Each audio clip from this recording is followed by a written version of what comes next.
So you had told me when I came in before, like it's going to be an extra capsular repair. Right. And what's the caudal horn removal?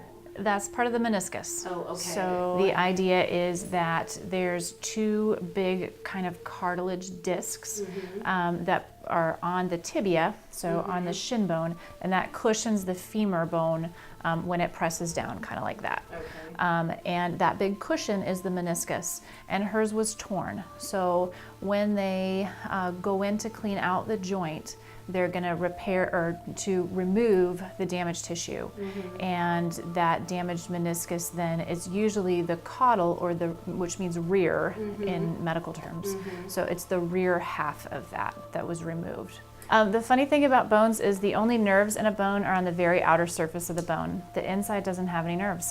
So you get through the outer surface very quickly. It's a small hole with a drill. And again, they're under anesthesia, obviously, when that happens. No, that part is really not painful. It's the soft tissue that's painful. So really it's the cutting open the joint capsule, cranking open the knee, cleaning it out, all the swelling involved with the layers of suture, then closing that up. The soft tissues are what's painful. That's where all the nerves are, especially in that joint capsule. And so the question then is, okay, if we don't have cushion anymore, then do we have bone on bone?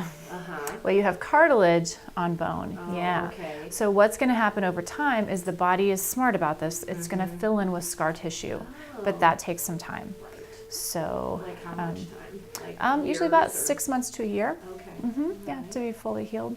Okay. Yeah. So the first 2 weeks of recovery from an orthopedic surgery, we need to decrease pain and inflammation so that we can get her using it and get her getting her functional and weight bearing as soon as possible. The operative words for the next 8 to 12 weeks are controlled activity. Controlled activity. I'm probably going to say that 15 times today. And we do want her using it, but it needs to be under control. When we get out of control, there's a lot of forces on that knee that we don't want yet. Her knee's not ready for that, obviously. So, but we do want her comfortable because we want her putting that down and bearing weight on it. She's going to heal a lot faster if she puts weight on it, and we're going to minimize muscle atrophy if she's using it to some degree.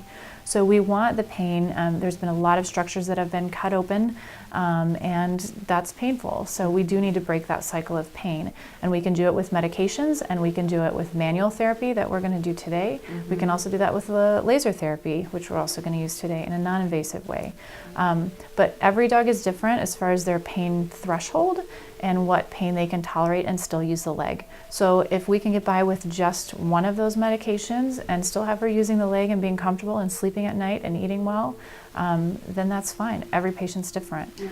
Stiffness in the soft tissues is part of that, and that's where your stretching and exercise can really help with the soft tissues.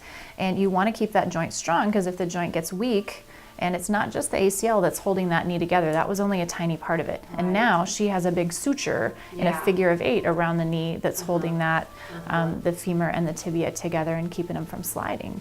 But over time, that's going to loosen up a little bit. There's going to be some motion there. So ultimately, it's the strength of the thigh muscles that cross the joint that help support that joint. So keeping those strong with activity is a great prevention for arthritis, because arthritis comes when the body senses a weakness in a joint.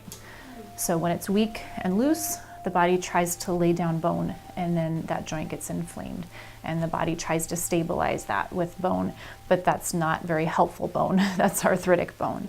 So so keeping her strong is very important. Plus, we have another knee to be concerned about, and we want to keep her strong and fit to try to prevent any problems with that knee. No, I think she should definitely be able to run again. No, it's going to be a couple months, and that controlled activity restriction is difficult when they are kind of quick to heal and want to use it more than they should. That can catch up with us in a few weeks if we don't keep that under control now.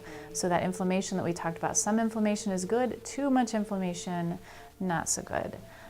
So we'll give you some strategies for dealing with that. Basically, we're going to have to keep her brain busy when her body can't be busy. So, and when we can't watch her, her body's going to have to be restrained some way in a kennel or whatnot, so that she can't be doing what she wants to do. So, but we'll get there, and then you'll look back on it and say, oh, that wasn't so bad. I hope you're right. Yeah. Really, after about 6 months, she should be able to go back to a normal life. Okay. And these dogs that have blown their cranial cruciate ligament at some point in the past, whether they're repaired or not, they're going to get arthritis. Right. It's just going to be a matter of degree. Uh-huh. Some of that has to do with the forces that are at work on their particular knee. Diet can play a role in that, and weight, yes, stress on the joint. And if we can minimize all those things to the best of our ability, they can still live a full life. And just, again, preventative care for the arthritis, knowing that it's going to happen, they can still live a full life.